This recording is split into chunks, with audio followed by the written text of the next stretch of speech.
पूरे भारतवर्ष में भारतीय जनता पार्टी ने फिर से एक बार अपना चेहरा बेनकाब किया और साबित किया कि भारतीय जनता पार्टी गुंडे, लफंगों और दंगाइयों की पार्टी है।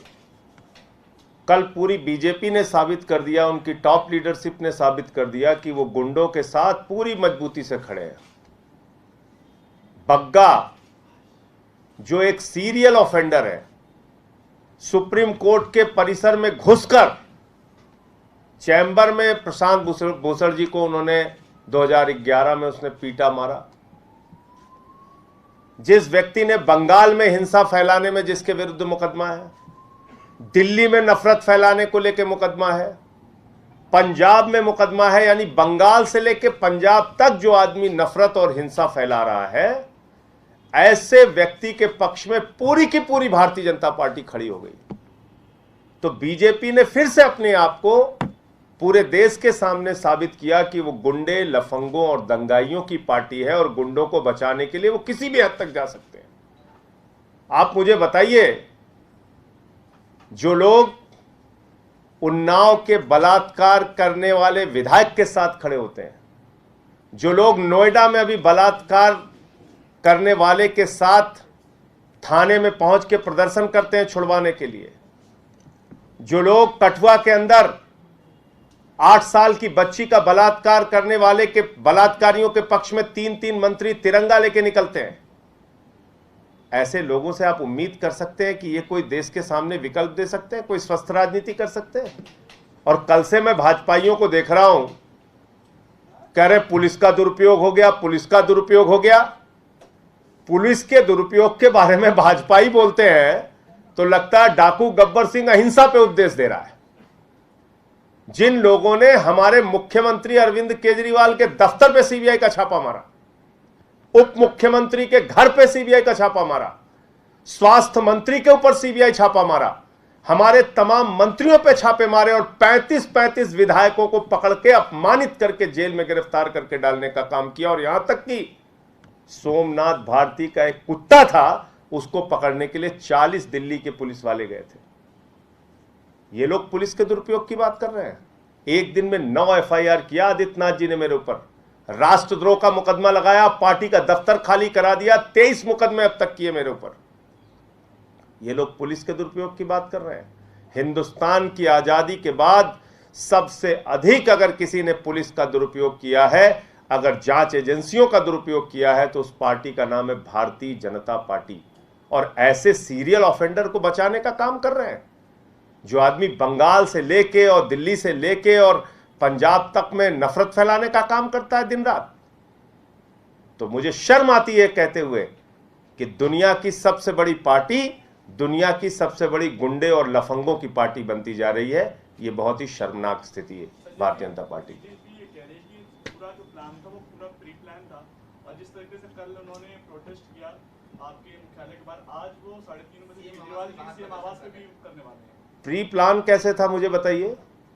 एक आदमी जो अपराधी है उसको 5-5 नोटिस भेजती है पंजाब की पुलिस कि आइए और जांच में सहयोग कीजिए, जांच में इन्वेस्टिगेशन ज्वाइन कीजिए। 5-5 नोटिस भेजती है। वो कहता हम तो कानून से ऊपर हैं, हम भाजपा वाले हैं, कैसे तुम बुला लोगे? नहीं आता। फिर वो जाता है हाई कोर्ट, हाई कोर्ट में कहता है हुजूर हमारी अरेस्ट पे रोक लगा दीजिए। हाई कोर्ट कहता है नहीं, तुम सीरियल ऑफेंडर हो, उसको अरेस्ट पे रोक नहीं मिलती। हाई कोर्ट से रोक नहीं मिलती, 5-5 नोटिस मिलती है, पुलिस वारंट लेके आती है, जनकपुरी थाने में सूचना देती है। और किस प्रोसेस को फॉलो करना चाहिए बताइए आप? हिंदुस्तान की धरती पे कौन सा ऐसा नियम है जो पंजाब पुलिस ने फॉलो नहीं किया इसकी गिरफ्तारी में? आप बताइए। लेकिन गुंडों को क्योंकि सपोर्ट करना है, इसलिए किसी भी हद तक जाने की बात है। इसमें और क्या कहा जा सकता है? बीजेपी का असली चेहरा है। अब आने दीजिए, वो तो सोमवार को उस पर सुनवाई फिर से होगी। हाई कोर्ट का जो फैसला आएगा उसको मानेंगे। देखो एक बात समझो आप, गोवा के सीएम मिलने जा रहे हैं, कब मिलने जा रहे हैं? मुझे तो आश्चर्य है कि अमित शाह अब तक क्यों नहीं मिलने गया। अमित शाह को मिलने जाना चाहिए भाई। जो पार्टी ही दंगे और गुंडई में स्पेशलाइज्ड है, उसमें तो अमित शाह को मिलने जाना चाहिए। गोवा के सीएम को तो स्टेटस कम है उसको जो भेज रहे हैं, अमित शाह को खुद जाना चाहिए। भले ही अमित शाह दंगे फसाद नफरत फैलाने का काम करे, कहीं बिजी हो तो खाली होके जाए टाइम निकाल के। आप बताइए, ऐसे आदमी को बचा रहे हैं जो बंगाल से लेकर पंजाब तक हिंसा नफरत फैलाने का काम करता है, उसको ऐसा महिमा मंडित किया जा रहा है जैसे पता नहीं किस महापुरुष के खिलाफ पंजाब पुलिस कार्रवाई कर रही थी। धार्मिक भावनाओं को भी आहत करने का आरोप लगा है। बहुत सारे आरोप है इसके खिलाफ। आप कोई आरोप इसके अगर पूरे हिस्ट्री में जाएंगे, इसकी हिस्ट्री सीट अगर आप लोग पढ़ेंगे तो आप लोगों को भी ये लगेगा कि एक ऐसे शर्मनाक व्यक्ति को बचाने का काम पूरी की पूरी बीजेपी की लीडरशिप कर रही है और साबित कर रही है बीजेपी कि दुनिया की सबसे बड़ी गुंडे लफंगों की पार्टी है बीजेपी। देखो ओहो, आप किसी भी चीज पे आश्चर्य मत कीजिए। किसी दिन हो सकता है हमारी गाड़ी तोड़ दें, बिल्कुल आश्चर्य मत कीजिएगा। किसी दिन हो सकता है सीएम के घर पे जैसे पिछली बार तोड़फोड़ किया था, आज 3:30 बजे आप बता रहे हैं वहां फिर से तोड़फोड़ कर दें। भाजपा वाले किसी भी प्रकार की गुंडई करें, किसी को आश्चर्य हो सकता है, मुझे आश्चर्य नहीं होगा। कभी हो सकता है गोली चला दें हम लोगों के ऊपर, कई बार यही काम है इनका, दिन रात यही करेंगे। इसमें घबराने की बात नहीं है, वो इसी के लिए बने हैं, उनको दिन रात गुंडई करना है। कभी सीएम के घर पे गुंडई करेंगे, कभी हमारे घर पे गुंडई करेंगे, कभी कहीं और जो जब दिन रात उनका काम ही यही गुंडई का है तो करेंगे रोज गुंडई। संजय जी, आदेश गुप्ता कह रहे हैं कि आम आदमी पार्टी बांग्लादेशी और रोहिंग्याओं को सारी सुविधाएं दे रही, उन्हें संरक्षण दे रही अपने वोट बैंक के चलते। तो आदेश गुप्ता क्या कर रहा है?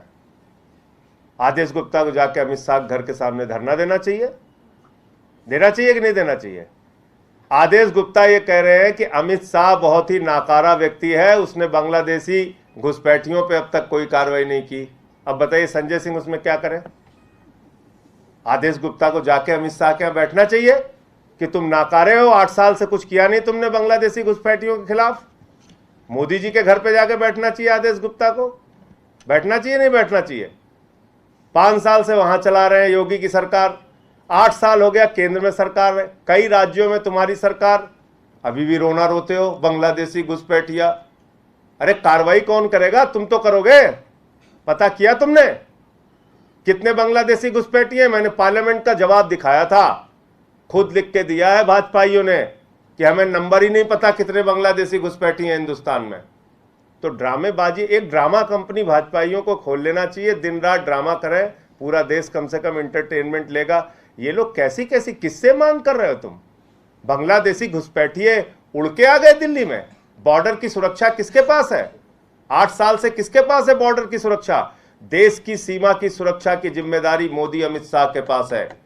आदेश गुप्ता को कहना चाहिए कि मोदी जी और अमित शाह देश के सबसे नाकारा नेता हैं। 8 साल में इन्होंने बांग्लादेशी घुसपैठियों पे कोई कार्रवाई नहीं की और आदेश गुप्ता अनशन करेंगे अमित शाह के खिलाफ।